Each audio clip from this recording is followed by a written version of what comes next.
Webinar is live, ma'am.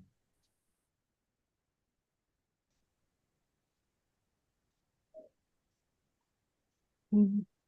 So, I welcome you all in the WOS Teachers Connect webinar. And it was started 2 years back at WOS Varanasi. And we are now 350 teachers in this WOS Teachers Connect group.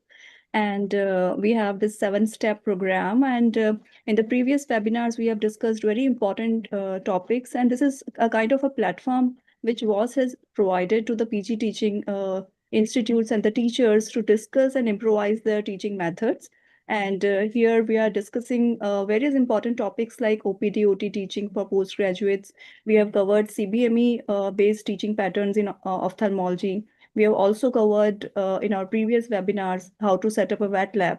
And this webinar is very important because it will be covering upon very important topics pertinent to research and clinical trials and publication ethics.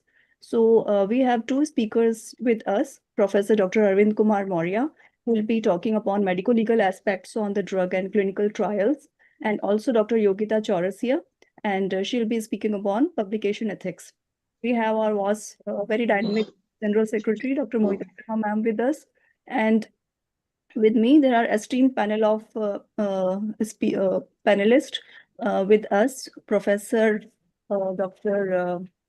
Annapurna, Dr. Purvi Bhagat ma'am from MNJ, and Dr. Annapurna ma'am, she is a professor of ophthalmology at Pondicherry, Sri Venkateshwar Medical College. Dr. Purvi Bhagat ma'am, she is at MNJ Medical, RIO at Ahmedabad.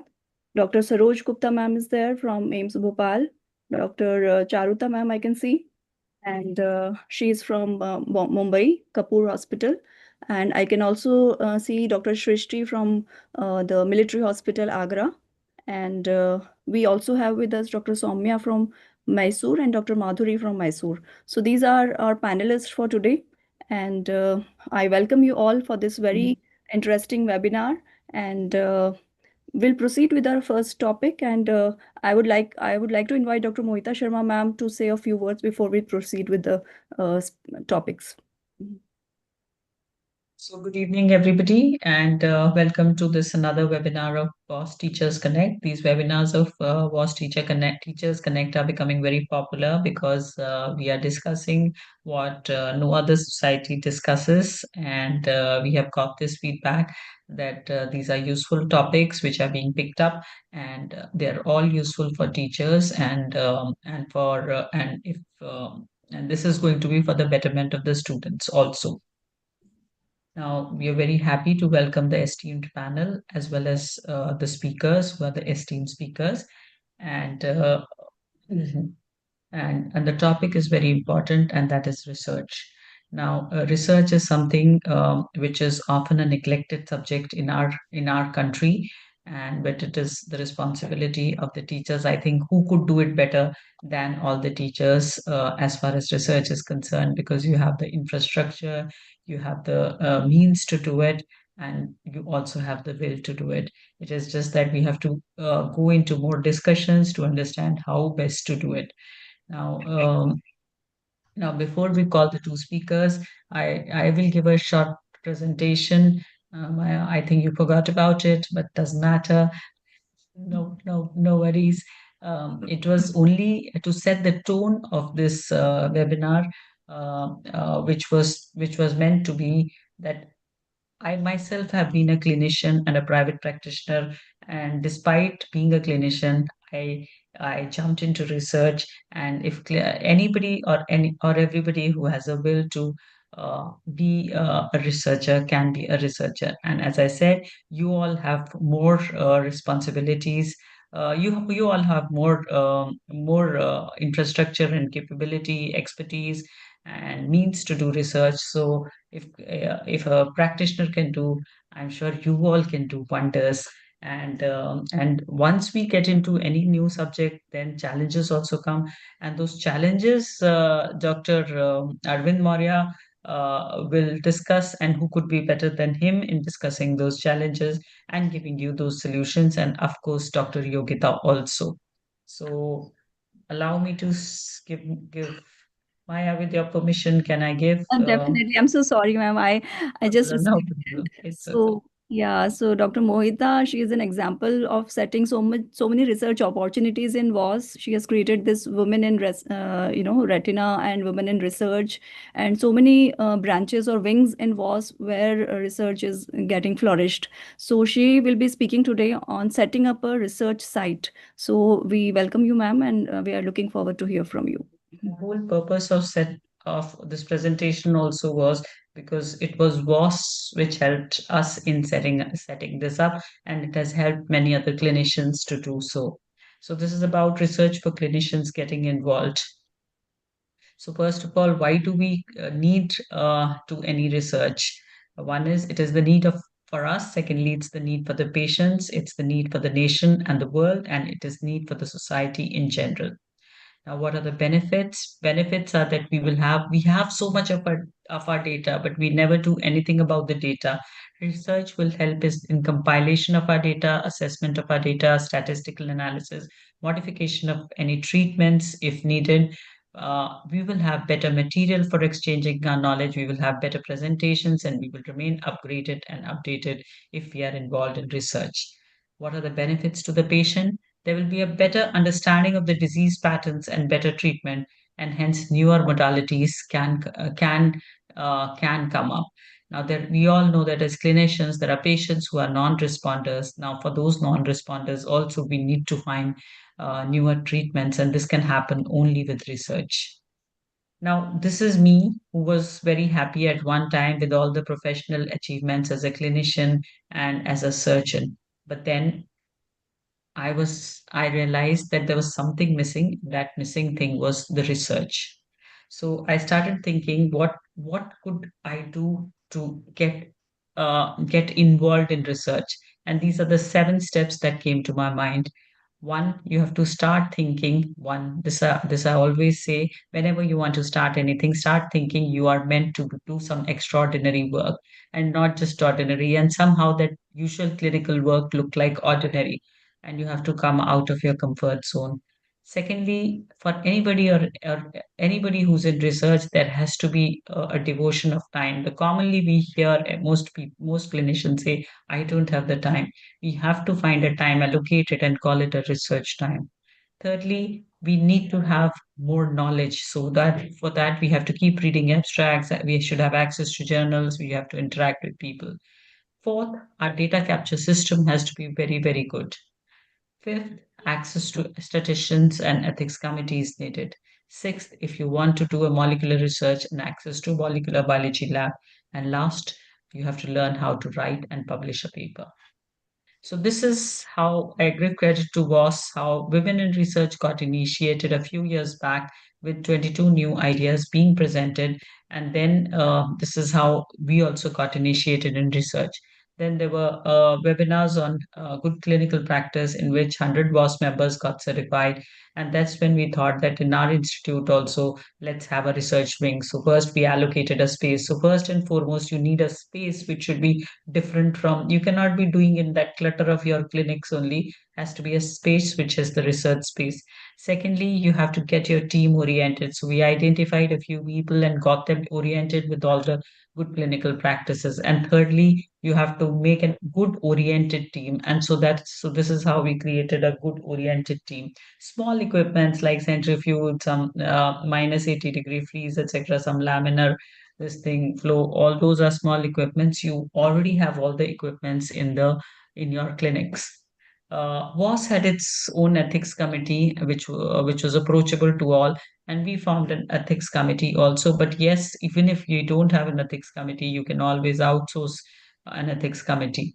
You have to form a research advisory board, which we did, and with all this, we got involved in clinical trials, and till now we have done 18 clinical trials, and we something publication was something which was alien to us, and we started doing publications, and we got involved in some government projects also. And then we thought, let's do molecular research again. WOS came to our rescue. That's when the molecular research arm was launched. This is how everybody got trained in molecular research, and this is how we learned how to collect samples. And we all did a multicentric first molecular study, and this is how we discussed and did the study. Sent our samples to Narayan Netralaya. These kind of results we got, which we could never imagine that this is what we would be doing apart from our clinical work. And we collaborated with DST as well as an Australian university.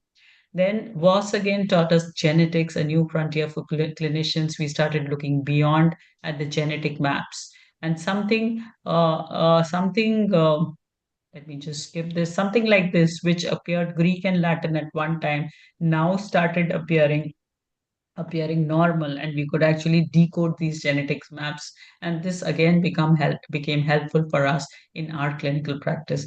Then came the red group of WOS, the rare eye disease group, and with its formation of registries in a stepwise manner. Again, there were around 250. There are still, it goes on, the registries are going on. There are 250 investigators. We also became one of the investigator, and with all this came publications, clinical studies, clinical trials, research fellowships, and now we run a fellowship which is not just phaco-refractive, it is phaco-refractive and research, where we give teaching on research also. So with this, I wanted to say whatever your mind can conceive and your body can achieve, it is possible. And research is possible, and research is for all. And I give all credits to WAS that it helped us in getting initiated in research.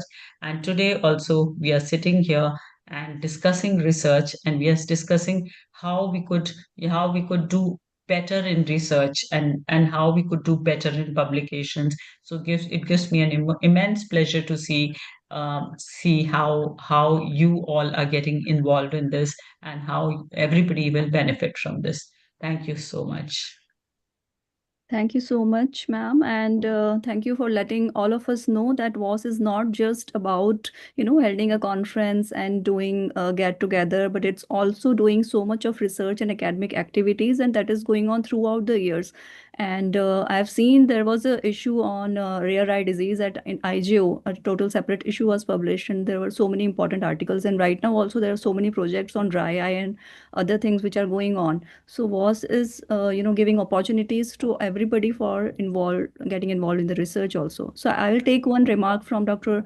Purvi Bhagat ma'am about setting up. Before that, before that, can I speak something? That's what I was going to say, that we also have Dr. Purvi Bhagat, who is our state chapter head of WAS, who actually took out a whole issue on women. And I was fortunate enough to be invited to write a guest editorial. For me, again, it was a big thing because, as I told you, I was an ordinary clinician who was nowhere into research, but she took out a whole journal issue on articles by women and women related articles. So congratulations to Dr. Purvi. And Thank now you. she has consented for the WOS journal, and I'm sure the WOS journal, to be the chief editor of WOS journal, it's going to do very, very well under her lead. Yes, Dr. Purvi, now you. I think Dr. Moria is raising his hand. He still wants to say something. So many congratulations, Professor Purvi ma'am, and Thank you. we are there as part of the CDSCO expert panelist in the stem cell for the medical devices as well as for the clinical trial. And I learned a lot. I was a naive person and I learned a lot under her wings. Thank you so very much, ma'am. Thank you, Dr. Mohita and Dr. Moria. Yes, so as you said, Dr. Mohita, that you need to start taking those baby steps, but there is still a lot to be done in this field. And as far as women ophthalmologists are concerned and private practitioners are concerned, because both these categories, private practitioners and women professionals, they are always a little hesitant, either maybe because they are not so trained in these fields, or maybe because there is lack of awareness, lack of motivation, lack of support, or whatever. So we really need to push all of them in this field. And as you rightly said, we need to begin slow. setting up that space is very important, because you can initially start with just identifying different interesting cases and reporting them, something novel you have diagnosed, some clinical finding that is very novel and interesting, and then you report those.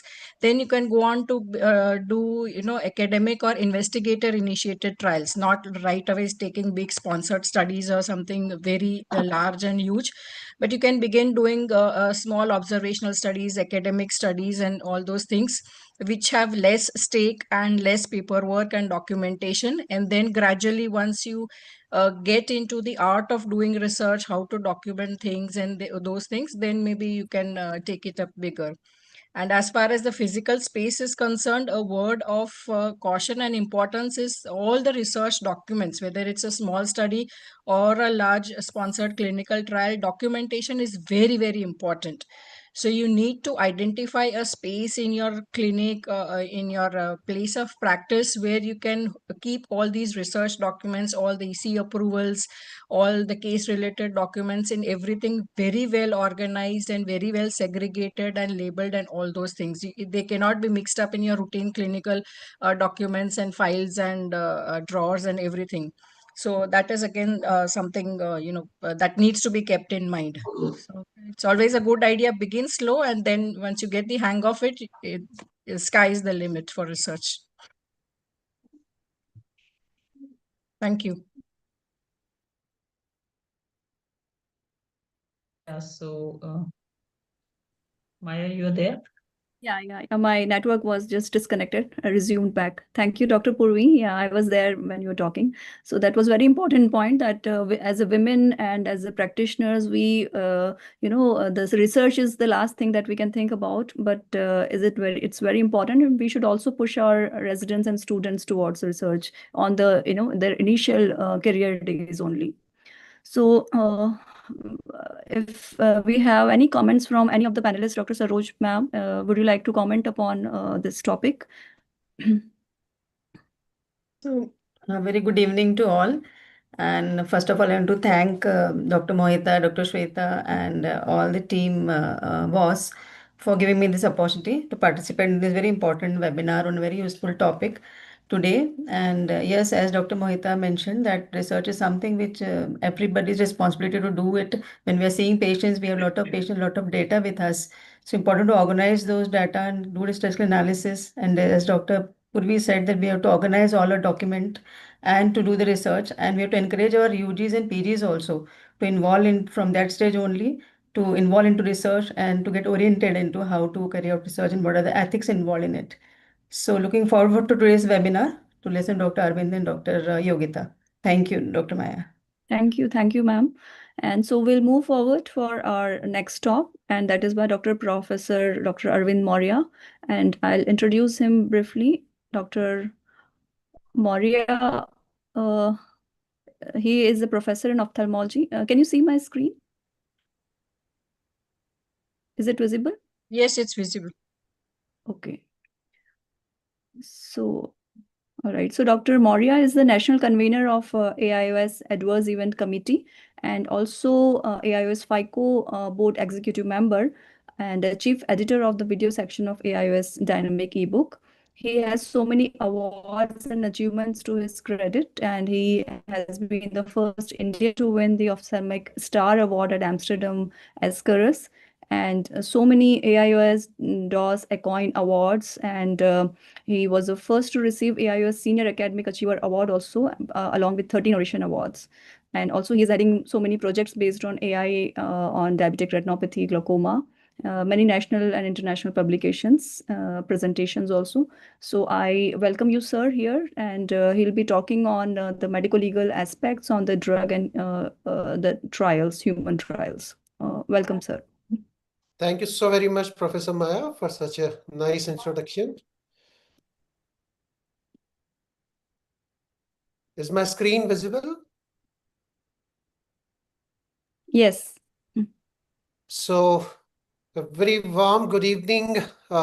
WOS, I hope all of you are doing great. At the outset, I would like to thank Dr. Mohita Sharma and all the impregnable and the focus of forces, the unstoppable leaders of WOS Thank you so very much for giving me the opportunity. So today I will be speaking on the medical legal aspects associated with research that involves the human as well as the drug trials. My utmost gratitude to Dr. Shambhu Nath Dey, who this proved that cholera is an exotoxin, and to Dr. Dilip Mahalanobis, and who this invented this ORS, that is a mixture of salt, sugar, and water. And the fatality rate in cholera reduced from more than 90% to only 4%.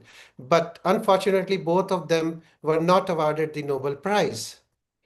So what is the need of medical legal factors in research involving the human clinical trial? So the Jews against the ethnic cleansing against the Jews in the name of research by the Germans, so more than 15,764 officially documented victims died, but the true figure was unfortunately in millions. And method of Jew massacre in the name of experiments and research, and they did the mass sterilization of more than 3.5 million Jews. And you can see in this picture a Jewish prisoner in a spatial chamber that responding to the changing air pressure during the high altitude experiments. So then came this Nuremberg Code on the 20th August 1947, and it was a path-breaking foundation stone for the human drugs and clinical trial.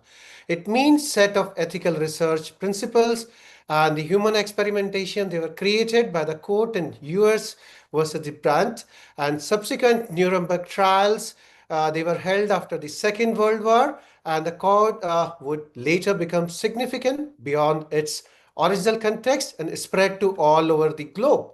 And in a review written on the 50th anniversary of the Brent verdict, J. Katz writes that a careful reading of the judgment suggests that the authors wrote the code for the practice of human experimentation whenever it is being conducted. So UNESCO and WHO, these are the international bodies, and they played an important role because there is UNESCO's Universal Declaration on Bioethics and Human Rights. WHO established International Clinical Trials Registry Platform. This is a one-stop with a unique ID number. And then there is International Committee of the Medical Journal Editors that we are following in all our studies and submitting to the different journals. Then in India, it is the ICMR and CDSCO. These are the Indian bodies. So the ICMR issued the policy statement on ethical considerations involving in research on human subjects that came into vogue in 1980, and the ethical guidelines for the biomedical research on human subjects was released in 2000, amended in 2002 as well as in 2006. Then came the CDSCO, that is the Indian Good Clinical Practice Guidelines 2001 for all the clinical trials. And then there is the revised Schedule Y of the Drugs and Cosmetic Act. And the ICMR and the Department of Biotechnology, so they have guidelines for the stem cell research and therapy. Now, the most important is the statement of general principle. So first is the principle of essentiality, duly vetted by the ethical committee, independent of the proposed research. Principle of voluntariness, that is the informed consent process, ensures that the participant rights are safeguarded all the time. Principle of non-exploitation, principle of social responsibility, and principle of ensuring privacy and confidentiality. Principle of risk minimization, principle of institutional arrangements, principle of professional competence, principle of transparency and accountability, principle of maximization of benefit, principle of totality of responsibility, and principle of environmental protection. So the categories of risk are like this: less than minimal risk, minor increase over minimal risk or low risk, and more than minimal risk or high risk, in which there is probability of harm or discomfort anticipated in the research is invasive and greater than the minimal risk. And the identifying, mitigating, and managing the conflict of interest. And these are the broad responsibilities of those involved in research.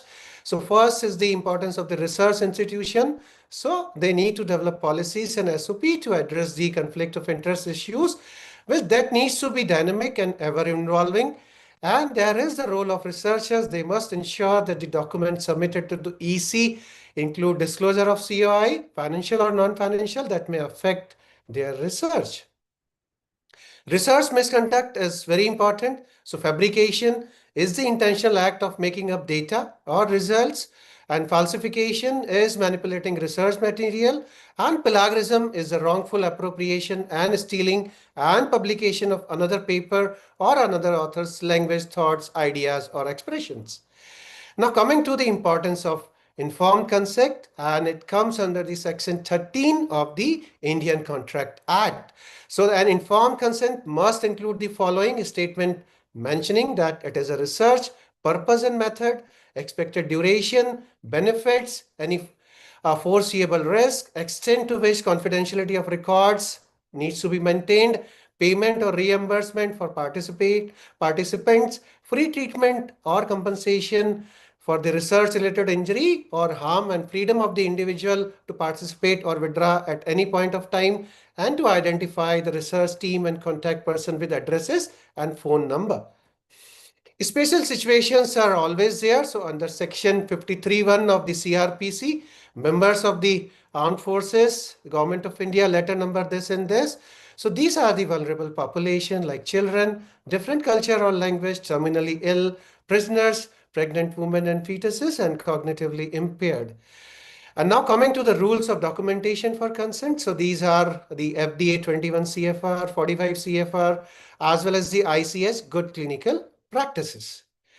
Now the CTRI then needs to be registered with the World Health Organization, and India also came under the wing of WHO CTRI in 2007. And that point of time, there were 20,017 clinical trial registered in India.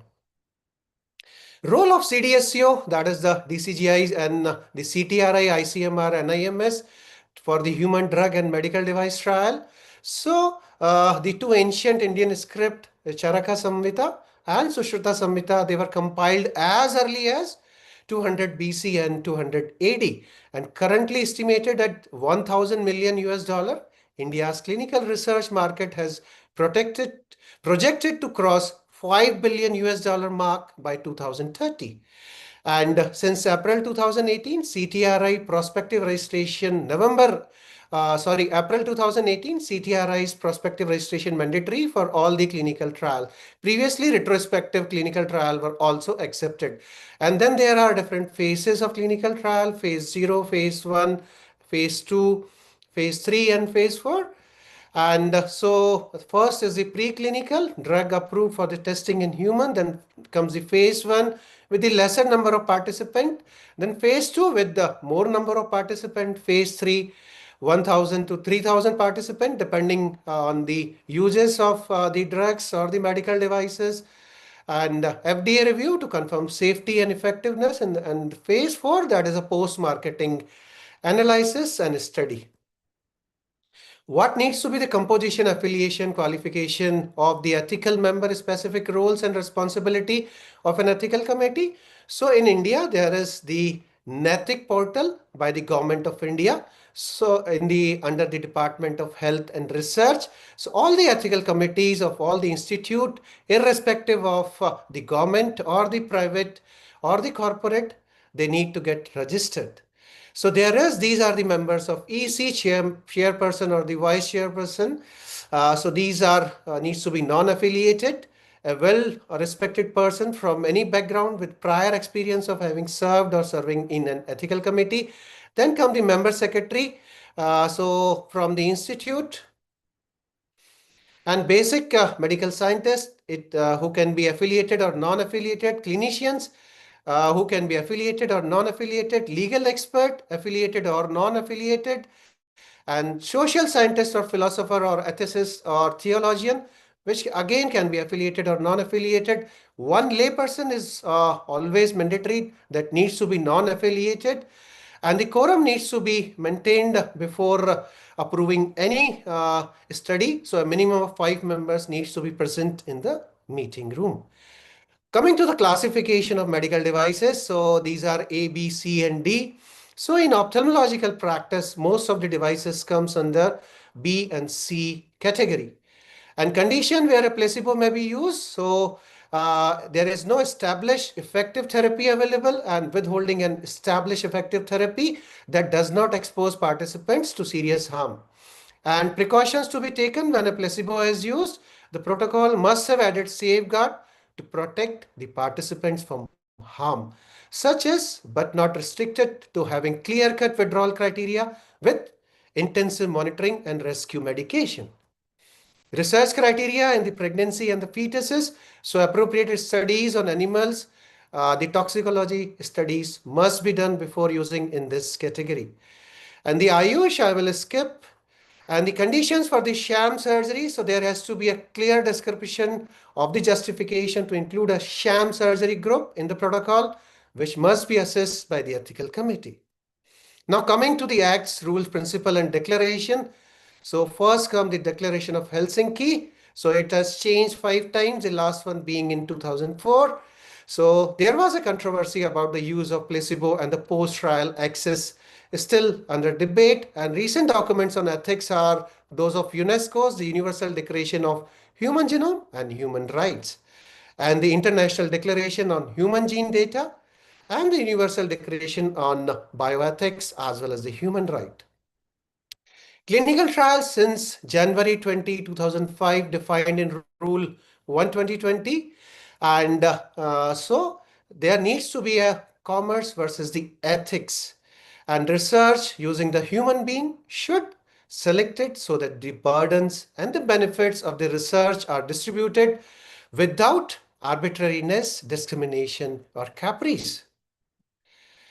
Rule number 122, DDA of drugs and cosmetic rules. So the clinical trial means a systematic study of new drugs in human subjects and to generate data for discovering or verifying the clinical and pharmacological, including the pharmacodynamic as well as the pharmacokinetics of a particular drug.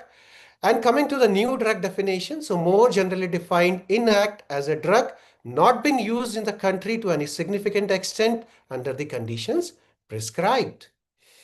Again, the extension of the Rule 122 DA.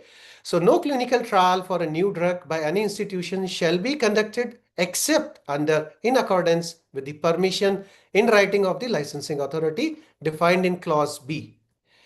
And the insertion of Rule 122 DAB. So free medical management as long as required in the case of an injury occurring to a clinical trial subject along with the financial compensation.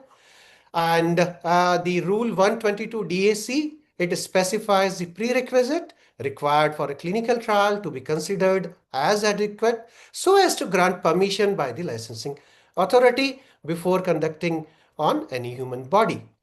And then come the mandatory registration of the ethical committee that I've already discussed. Now coming to the how to measure the quantum of the financial compensation. So this is the percentage of permanent disability. C1 is equal to A into B. That is 1 minus F by 100. Then C2 is equal to A into B bracket in 1 minus F by 100 into D by 100. Where the A is the age of the subject, B the income of the subject, D is the percent disability, F represent risk factor on a scale of 0 to 100. The sample collection and preservation, it comes under section 201 IPC. It's very important. Sorry state of affairs in India in 2013. The Indian Express states that the Indians are treated as guinea pigs for clinical trial by the multinational pharma giants, and very few cares to compensate the victims of the trials. So there are Indian judiciary and medical legal aspects. So there is civil jurisdiction, civil courts, Consumer Protection Forum, Criminal Jurisdiction, Human Rights Commission, MCI, now National Medical Council, IMA, Women and Child Commission, as well as ST and SC Commission, and different NGOs.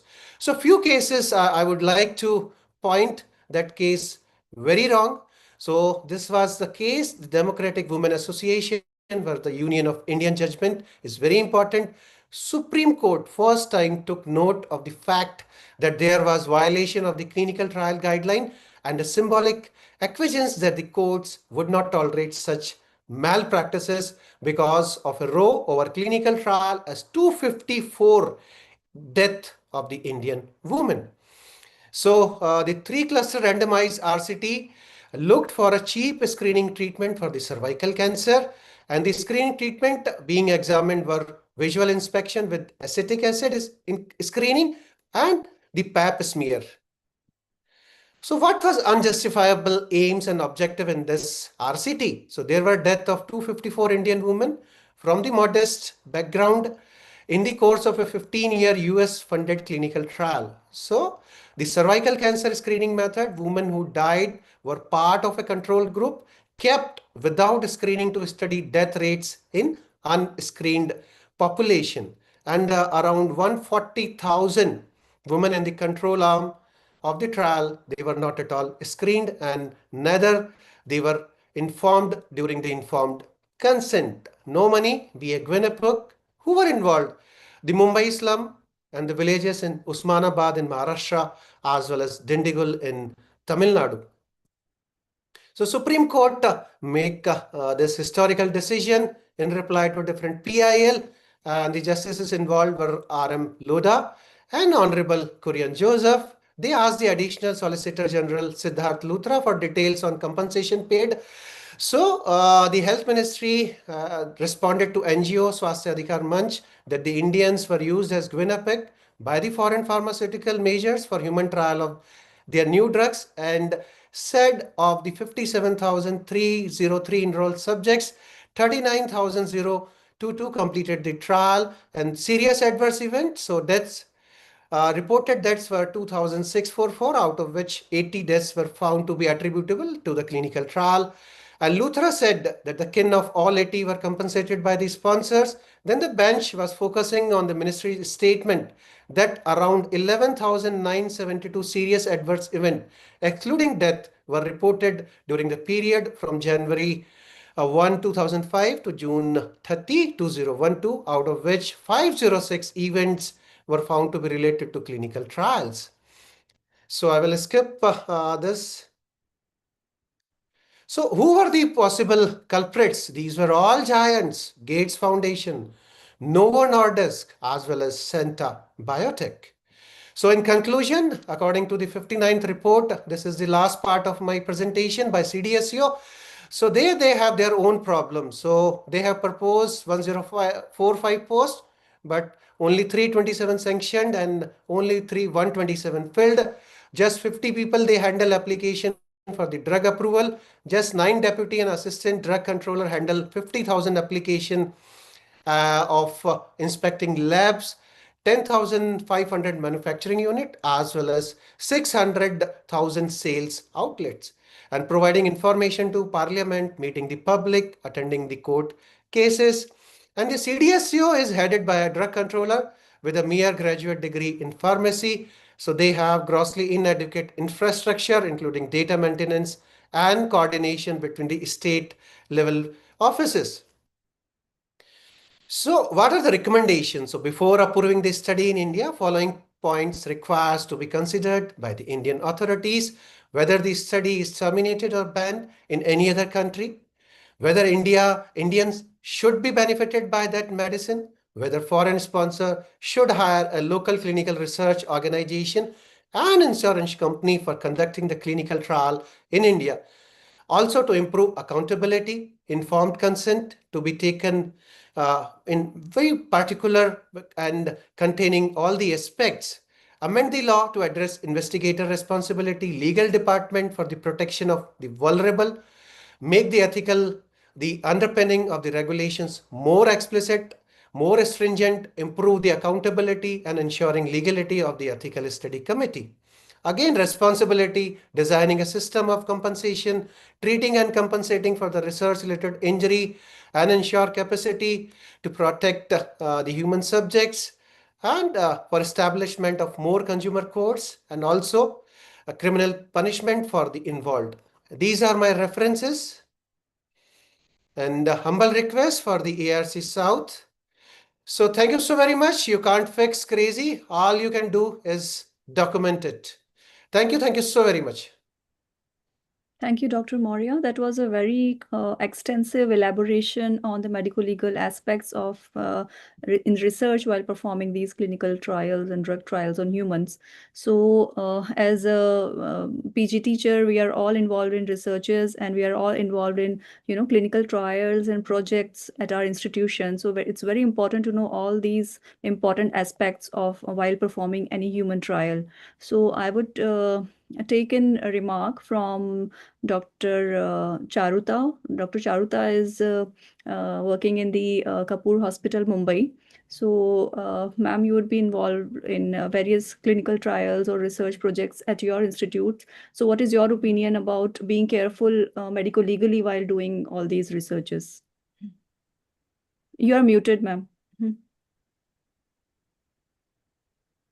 A really wonderful and a very helpful, and comprehensive talk, Dr. Moria. Thank you so much. And I thank WOS for giving me the opportunity to be present here as a panelist and having the forum to say this, that Cooper Hospital is just a very new medical college, 10 years old. But a public medical college, and we have our first PG student passed out. So we are actually starting our first couple of trials in Cooper Hospital, and for us and other institutes like us who haven't yet started, and for us who have just started, this is a extremely useful and a helpful talk that WOS has kept, because there are so many things that our junior PIs, co-PIs, and our residents don't know when we start it, and therefore, and nobody teaches this in the in the PGs, or as a junior lecturer or something like that. Nobody teaches these aspects of starting clinical trials. So it's a big learning leap for us, and therefore this was wonderful, especially what can go wrong, and also what where we still, there are so many lacunae that you explained in the end, that further we need to further strengthen capacity and infrastructure. So although we may be protected by various laws and regulation ethics committee, we need to keep our eyes and ears open and keep all of those aspects in mind, and remain true to our research capacities. Thank you so much. Thank you. Thank you so much, Dr. Charuta. And we have Dr. Annapurna ma'am from Pondicherry. Ma'am, we would like to have your comment upon being careful medico-legally while performing the research and trials. Yeah, so there was this talk about informed consent, and the theory is good, and all the rules and regulations are there. But I think all of us know that most people, especially in India at least, we do not tell everything to the patient. It's not always easy also, because sometimes they are illiterate, or even if they are not, even if they are semi-literate or do have a decent bit of understanding, somehow uh, the thing in our country is that the more you tell them, the likelihood of them saying no is there. That is one. Second, very often what happens is they are just given a slip of paper. Everything is there in detail, or like everything is there as written in the guidelines, but the verbal information is not there. So they are said, to participate in this trial, please sign this. And they sign. But see, especially when it comes to trials, nobody tells them that there is a 50% chance that you may be in the placebo group, and this and that. Uh, so yeah, the I think implementation wise there is a big gap. Even though theoretically the rules exist, implementation I feel is significantly short in our country. Yeah, very, very aptly said, ma'am, because we see our residents taking consent. The way they take the consent means they just ask the patient or attender to sign without explaining them in detail. So that is the routine story that we see. And it's very important to communicate and document at every step in present scenario. So Dr. Shrishti wanted to say something. She has raised her hands. Dr. Shrishti, are you there? All right.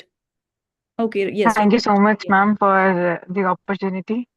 For make This is my first time as panelist in WOS. and I would like to thank WOS for the same.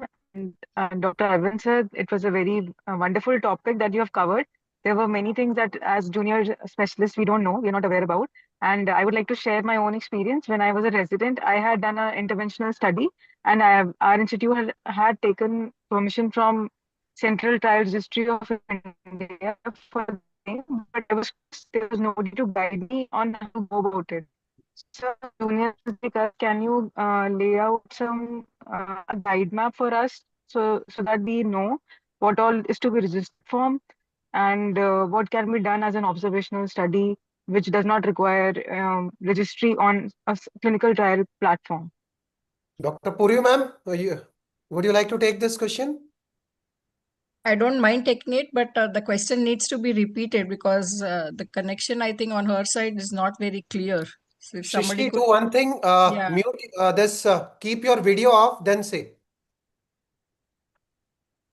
Yeah, please repeat Am I your audible question. now, sir? Yeah. yeah, now it's better. Sir, when I was a resident, I was not okay. Okay, ma'am. Thank you for taking the question, ma'am. I just wanted to ask, as junior specialists or residents, what is important that we should be aware about clinical trial registry of India? Because I remember my own experience when I was a resident and I had to do a study on rolosozumab. It was recently launched and had recently achieved FDA approval, but was yet to be launched in India. So our institute was the first to use the drug all over India. So the struggle to register the trial on CTRI was a big deal for me. So can you lay out the guide map for people like me so that it becomes easy So on there are what all two. to be registered and how to go about it? Yeah. So there are two things to this. One is it is ideal, it is advisable, and to a great extent, it is mandatory that any clinical trial that is being done, whether it's a new drug or it's an old drug which is already marketed, if you are doing a clinical trial and especially a randomized controlled trials, then all the clinical trials should be registered under the CTRI, the Clinical Trial Registry of India. So that is mandatory. Second is registering in that portal actually increases the transparency, credibility, and merit of your own research because everything is laid down there on the website. Anybody else who wants to either replicate your study, get information from your study, see the results of your study, it's there on the portal. So it increases your own credibility and merit and of the research that you have done. Second thing is actually it's a very straightforward process. You just have to create an account, and it's advisable that rather than as an individual, if your institute creates an account, it's better because the institute or the college they might be doing lots of such clinical trials. So rather than each individual doing it, if your institute does it, because ultimately that data, the patients, everything belongs to the institute or the college or the hospital where you're practicing, whatever. So you just create an account and then you feed in the data like what is the population and everything. It's a very kind of a user friendly portal and it gradually takes you step by step through what data they want. At the moment you feed the primary data, you put in the list of investigators. It will send a consent mail to all of the investigators, whether all of them are actually a part of that trial and they are aware that this trial is going on or not. And once the consent is received, then you can start the study and they will allow you to begin the study. So you just need to create an account and then actually the steps are quite simple. There's not much to be done. It's just that all the technical information about your study, the protocol details and everything will have to be meticulously entered because as I said, it's going to be on the website and be transparent. So see that whatever data is being fed into the portal is very meticulous, methodical, and as in the protocol that you are going to follow. Rightly said, And ma'am. ma'am, So I would just like to add few points. So it's very simple. So you need to have, if it is a single centric, so you need to have that your ethical clearance. That is mandatory because you need to upload it before initiating your clinical trial. If it is multi-centric, so again you need to have the ethical clearance from all the multi-centers. And it's very simple. I think 11 of the RCTs registered, and few of them we got the approval from the CTRI, ICMR, NIMS within 2 hours. So they are very cooperative, very helping nature, and they guide you if there is any shortcoming. So they always guide you. Thank you so much, Arvind sir and Purvi ma'am. And we should have more teachers like you. Thank you so much for elaborating on this topic. Thank you. So now it's time to move on to our second talk, and that is by Dr. Yogita Chaurasia. Dr. Yogita is from Dr. Maya, can I interrupt a little? Please, please. Okay, I raised a hand, but you didn't see. Okay, yeah, So, Doctor. so because this was relevant to what was being discussed, it is just that I want to tell everybody that there is a Women in Retina wing of WOS, um, which has planned several activities through the year, and in one of those, the planned activities is a very detailed clinical research workshop, which will happen during the time of AIOS. It will be a 2.5 hours workshop, and it will be only for around 15 participants. And we will soon announce it. And the whole idea of this workshop is that we have planned studies related to, especially related to retina. And since you were talking about brolucizumab, so we have, but this is for anybody who may not be retina also, but major focus is on retina. But it is on how you could do a good study and how you could be doing good research activities. So anybody who's interested, as soon as we'll be announcing in the next week, you can register. And since you're already there in AIS, you may be a part of this. So this is not just in the form of didactic lectures, which happens normally in any research workshop. It research session. It's basically a workshop where you will actually get to know all the practical details. So Dr. Srishti, this was also for you and for others also. Thank you so much, ma'am.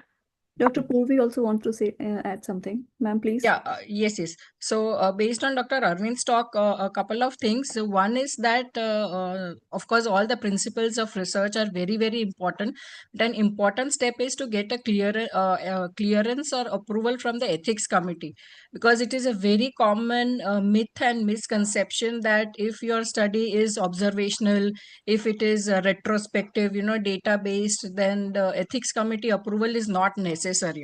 It is actually mandatory if you are dealing with the research directly or indirectly involving human participants. Even if it is just use of their data, then you need to apply to the ethics committee. Then the decision is of the ethics committee whether they want to give an exemption, or they actually want you to make a presentation and have a discussion and then give an approval.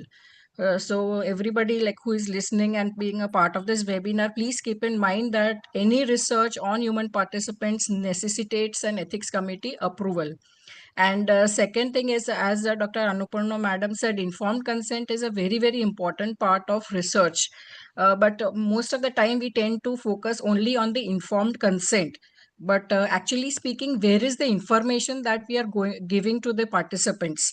So for that, along with the informed consent, you need to have a document which is known as the participant information sheet, the PIS. So without the PIS, which gives all the details about the research, why the participant is supposed to participate, what is the methodology, what are the risks, benefits, who is accountable for the research, all that information we are supposed to put in the PIS. And once the participant reads that PIS, understands it in their language, then comes the second document, that is the informed consent sheet. So without the PIS, the informed consent by in itself, it's an incomplete document. And also in local language. Thank you, Dr. Puri ma'am. So it's a time for our next talk, and we are waiting to hear from you, Dr. Yogita. Yeah. Good evening, Yes. ma'am. Good evening, everyone. And I'm really honored with the opportunity of speaking here at the WOS platform today. I'll just share my screen. My screen is visible? Yes. Not yet. Means you're, yes, now it's visible. It's visible. Okay. So I'll be speaking on publication ethics in medical research, avoiding pitfalls and ensuring credibility. So why publication ethics matter? Basically, medical research operates on a principle of trust, a trust that published findings accurately reflect the conducted studies, that methodologies are sound, and that conclusions are drawn with integrity. This enables the entire healthcare care system to function effectively, from frontline clinician making treatment decisions to policymakers developing public health strategies. So there are four core ethical principles which guide the clinical research: autonomy, that is respecting participant choices; beneficence, that is maximizing benefits; non-maleficence, do no harm; and justice, that is ensuring fair distribution of research burdens and benefits. So there was a meta-analysis of 21 surveys which reveals widespread ethical concerns. 2% of scientists admitted that they have done data fabrication. 34% admitted that they were engaged in questionable research practices like selective reporting or inadequate record keeping. And 72% witnessed misconduct among their peers. So the stakes are really very high. Starting with the common ethical pitfalls in medical publishing. So these I have enumerated them. We'll discuss them in detail. So starting with the authorship disputes. Author is one who takes a substantial contribution to the research and takes accountability for its content. Now, ICMJE has issued a very clear-cut authorship criteria, and all the three conditions must be met: substantial contribution to conception, design, data acquisition, analysis, or interpretation, drafting the work or revisiting it critically for important intellectual content, and final approval of the version to be published, and agreement to be accountable for all the aspects. So there are some common authorship problems which we deal with. There's guest authorship, which is including individuals who haven't made substantial contribution, like senior researchers added to boost credibility or return favors. And then ghost authorship, when excluding individuals who made significant contributions, commonly seen when pharmaceutical companies employ medical writers. Now, gift authorship is also there, which is very frequently observed, adding colleague departmental heads as a courtesy, diluting the accountability and misinterpreting the actual contribution. Coming to plagiarism and duplicate publication. Plagiarism can be of the direct copying of text without quotation marks or attribution, paraphrasing without citing the original source. Self-plagiarism is reusing one's own published work without disclosure, and mosaic plagiarism is piecing together uncited passages from multiple sources. Whilst duplicate publication is simultaneous submission to multiple journals, publishing translated versions without cross-referencing. There's there's salami slicing, which is fragmenting one huge study into multiple papers and then secondary publication without the acknowledgement of the primary source. Then data fabrication and falsification. I think that represent the most serious violation of research integrity. As Sir mentioned, fabrication involves inventing data or research results that never existed, and falsification entails manipulating research materials, equipments, or process to alter data or results. There can be some warning signs like results that seem to be perfect or statistically unlikely, inability to provide raw data or regional records, inconsistencies across publication from the same study, and suspiciously similar figures or data patterns. And it can be prevented by rigorous data management and audit trials. Coming to peer review challenges, there are few emerging threats like confirmation bias that can lead reviewers to favor studies supporting their own research while being overly critical of the contradictory findings. Conflict exploitation, that is, reviewer may have a financial interest, personal relationships, or competitive motivations that color their assessments. Sometimes author can fictitiously create a reviewer identity or can engage in reviewer coercion to suggest the friendly reviewers or manipulating the review process. Sometimes different reviewers can often reach to contradictory conclusion about the same manuscript, raising serious concern about the reliability and objectivity of the peer review process. Coming to conflict of interest, they can be financial conflicts or personal relationships. Still, mandatory COI disclosures remain inconsistently enforced across the journals. Analysis-wise, the conflicts can affect the statistical analysis or interpretation of some borderline results. There can be selective reporting of outcomes, downplaying adverse effects, or emphasizing positive findings in abstract and conclusions. And there can be publication bias, like industry-funded studies with unfavorable results may be less likely to be submitted or published.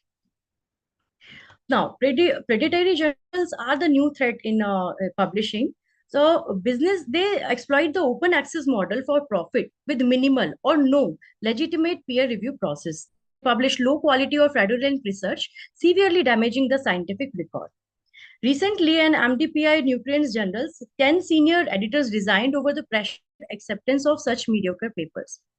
There can be certain warnings of predatory journals, spam emails soliciting manuscript submission with flattering language, promises of extremely rapid peer review, broad, unfocused scope, accepting papers in unrelated disciplines, lack of clear peer review process or editorial policies, minimal indexing in recognized databases, fake or unverifiable editorial board members, poor website quality, lack of article processing charge transparency, and claims of impact factors that cannot be verified.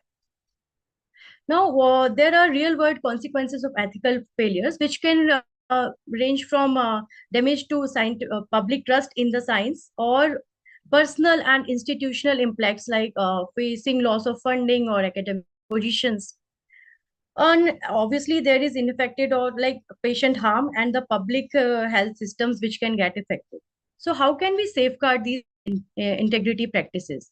So, there are some things which can be done at the researcher level.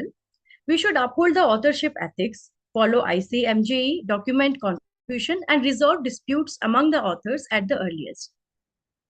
To avoid plagiarism and ensuring originality, we should utilize some plagiarism detection tools systemically, especially before submitting the manuscript, to identify unintentional overlap. And a proper citation of each and everything should be done. Now, as sir mentioned and ma'am has emphasized, robust documentation is very, very important, as it creates an audit trail that protects and validates our findings. When you are doing a peer review, we should be providing constructive evidence-based feedback that strengthens the research quality and declare all the conflicts. So conflicts of interest should be, there should be a very comprehensive disclosure of all the conflicts of interest. So again, the predatory journals, we have discussed the red flags to watch for. So there's some tools like bellslist.net or check and submit tool to verify journals before submitting your work. So this is how the think, check and submit works. It provides you with a checklist, and if all the answers are yes, you can go ahead and publish in that journal. What are the institutional and publisher responsibilities? The main one is quality assurance. How can we do that? We can give reviewers a very vigorous training of how to peer review, especially emphasizing on the statistical methods. And then we should use the plagiarism detection tools and image manipulation tools before publication. And there should be a strict correction and retraction process if any fraudulent search has been found. We should promote open science and registered reports, and we should enforce the ethical policies. So there are public databases like Retraction Watch, which provide transparency on retractions and corrections. So they can expose fabrication, they can take out zombie papers, which are retracted studies still cited as valid evidence. And there are other sites like PubPeer and Cope also. So these are open access and available. Now, there should be a collaborative effort like journals, institutions, funders, and researchers all should collaborate to maintain the ethics. Some emerging challenges are spin, which refers to the practice of exaggerating research findings or downplaying limitations, misleading clinicians and the public about the study implication. This is subtle, but can be as damaging as the fabrication. Now, AI detection tools I've mentioned earlier. So these are the AI detection tools. These are commercial detectors which can be used very easily, but most of them are paid. And this is the next generation system, large language model based system to detect the plagiarism. But there's one catch here. So the thing is, all these tools which are the weapons against plagiarism, they are also the paraphrasing technology, and they can also be exploited to bypass checks. So nowadays, very good journals, they need you to elaborate what AI assistance have you used in scripting your script. The other one is blockchain records. So this is just a small video. I'm just this is very easily accessible. I think the plagiarism checker is the most we can benefit from this today. So yeah, just 1 minute. Yeah, okay. So this is Originality AI, very common plagiarism checker. It comes with the Quillbot paper writing app, and we can just paste our text here and scan for plagiarism. Obviously, you have to pay for the results, but otherwise you can get a very comprehensive results. We can use like we get a real time report and analysis of the things, and it can also it makes it very easy to see which sections of your documents are missing proper citations, which can lead to plagiarism. And then it can also, when you highlight a certain paragraph, it can also give you a proper citation for that part also. So it is a very comprehensive tool. Coming to blockchain, blockchain has a very key application in research. It's a very detailed topic, but the main thing is when you enter the data, it is accessible to the patient, to the doctor, and to the whole community, and it cannot be altered after you have uploaded it. So that prevents very like data. We cannot like prevents data dredging and selective reporting. These are certain blockchain based uh, these websites. So at the end, we should reward value research quality over the quantity in academic evaluation, and we should integrate ethics training from very early career stages. And at the end, it is a collective duty of all of us. These are my references. Thank you.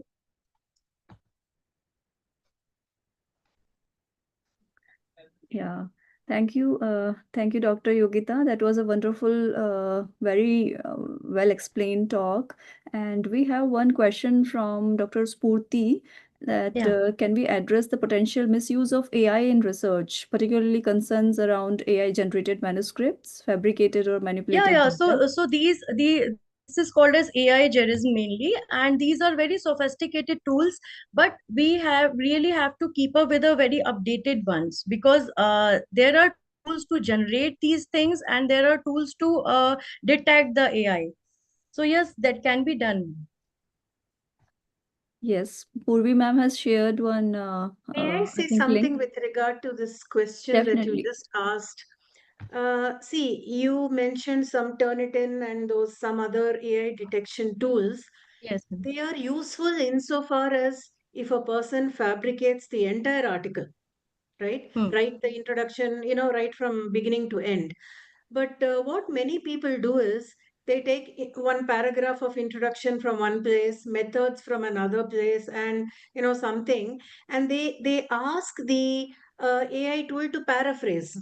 Okay, so when it's taken from different tools and paraphrased very cleverly by the AI itself, then it may not be that easy for the AI to pick up gross, and it may show some 8% or 10%, that is acceptable.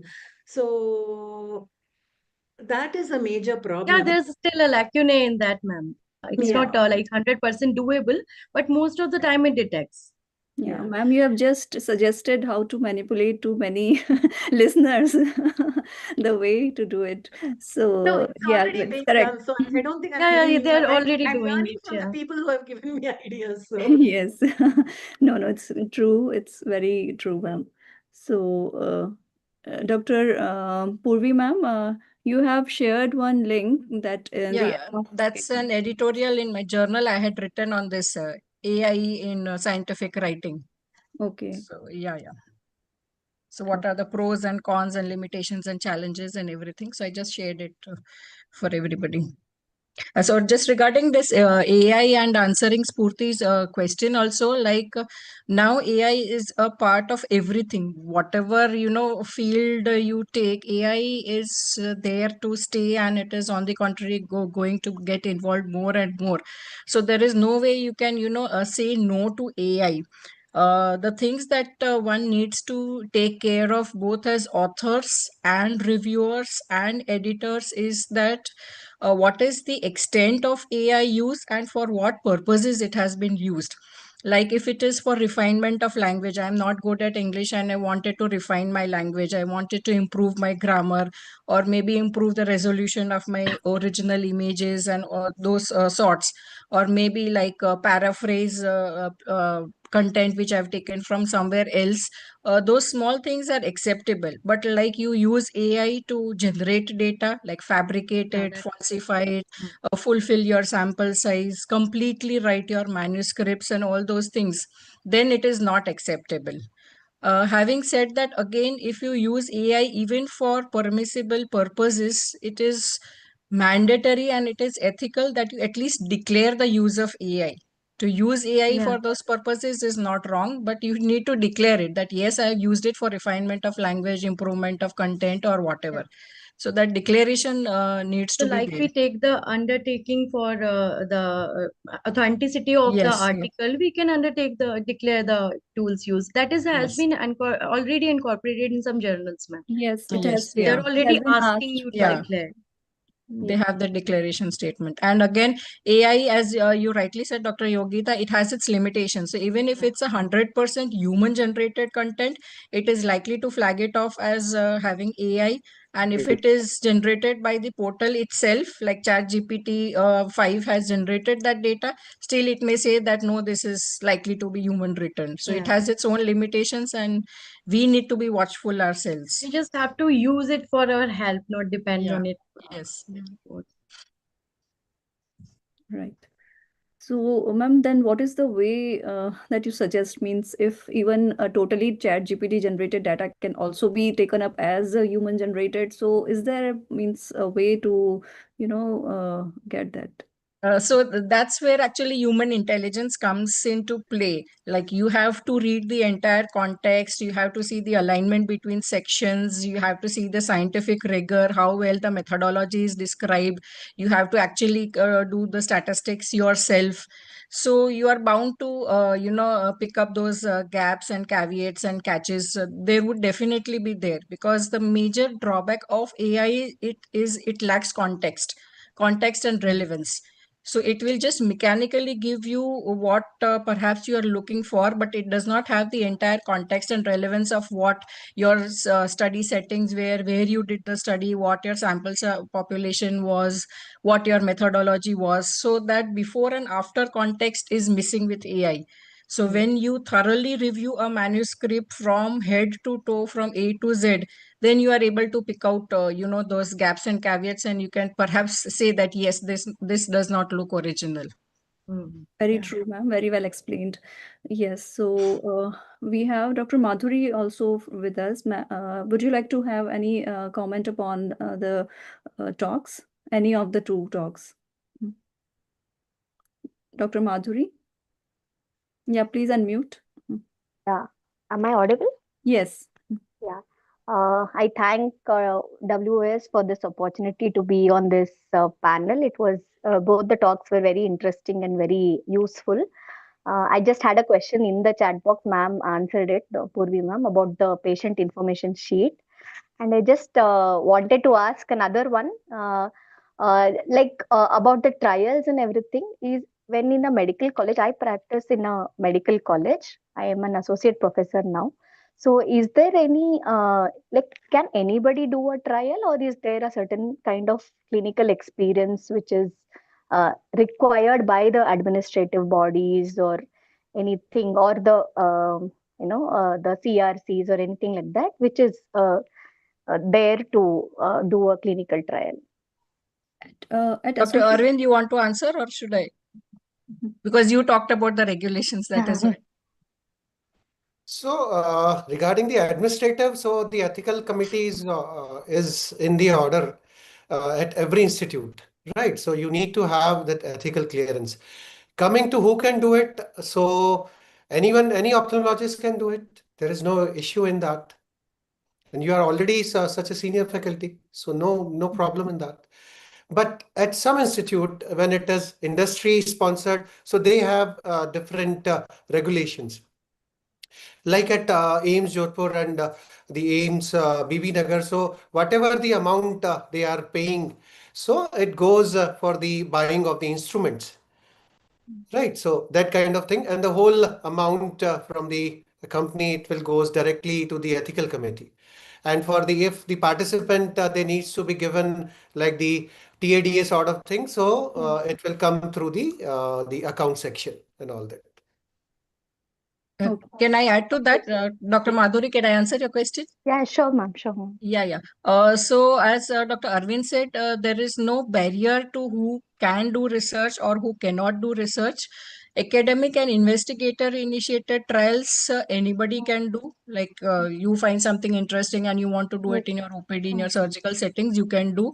But when it comes to funded research projects, clinical trials, and all those things, then you need to have a certificate which is known as the Good Clinical Practices Certificate. Yeah.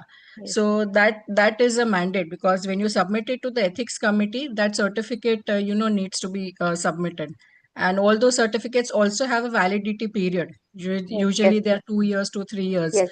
So you need to see you have an active and valid certificate, which forms the mandate to do larger research project. Even Professor Purvi ma'am, even if it is non-funded, so GCP is mandatory at most of the newer aims as well as uh, Mm-hmm. the maternal RP center. Thank Yeah. you. Thank you, ma'am, for We answering. at most of our institutes, PGI, AIMS, and the JIPMER, so they have this induction course for the good clinical practice, and at the end of it, there is a exam, and you get that certificate. All right. Thank you, sir. So, I hope that answered your question, Dr. Madhuri. Yeah, So, sure, ma'am. Sure. That yes, was Dr. Charuta encouraging. also Thank you. mentioned the same thing about the GCP certificate. So, if we don't have any further questions or yes, Just to Dr. mention, Annapurna, ma'am, yeah, yes. one more point. Dr. Yogita, she used at one point the term cross-referencing. Yeah. So, since all of us are teachers here, and many of us have, postgraduates under us, because this is something I've noticed while researching. You see, when you come across a point which you need to reference, you refer it, you see that point in journal A, and he has referenced journal B. So what many PGs do is they write the statement and they directly write reference B. But if you really go back and search reference B, that point would not have been there in the entire journal itself. It's just it's a continuous process. Each one keeps doing it and thing. So I think because many people don't actively tell their postgraduates not to do that. So always go to the source document. If the journal A says B, you go to B. Then if he quotes C, you go to C till you can no longer find, sometimes it's not available, till whatever the last one, make sure it is there in the journal before actually referencing it. I think all postgraduates should be made aware of that. I just wanted to mention. Yes, ma'am, very good point. And actually, these AI tools which I've highlighted, if you highlight a certain tax, that will provide you the original citation most of the times. Okay. So that Binks is very easy rather than. Sometimes it helps the AI. Yeah. Yes. One point, if I can make, that many people who are not affiliated with institutes or young clinicians and who want to conduct research, one of the barriers to research is accessibility to articles, which now some organizations have started, thinking about. And I think this is a good forum where, we can also think about it, because for institutes it's available, but for researchers, many times they ask institutes for it or something like that. So that becomes a barrier for young people to get into, to So write. Dr. Charuta, means the WOS already have access Yes. to lot of general. The DOS has a lot of access to, and even the state societies, they have some MOU with even the International PubMed Journal. So now it's a gone era that we cannot access articles. And if nothing is there, Sci-Hub is there. You can check over there. So it was interrupted. With respect to Sci-Hub has been banned in India. And even after it was reported banned for about a month or two, I was able to access Sci-Hub. But now it's absolutely gone. It says this is not available, something like that. But I casually, by mistake rather, I came across in some conversation that there is another site called Anna's Archive. And I find about 7 to 8 out of 10 journals using the DOI you are able to access. So till this is also shut down by somebody else, till then we can use that. Thank you for sharing that information, ma'am. So it will be useful for all of us. So I thank all the speakers and the panelists and for giving their valuable time and their opinions and remarks and to add so much of information for all our viewers. And by saying this, I conclude this session of WOS Teachers Connect. And I would request everyone to switch on their camera for the group photo. Sharik ji, can we have a group photo? Thank you. Thank you so very much, Yeah. Was, Dr. Thank you. Mohita ma'am, Dr. Maya, everyone. Thank you so very much.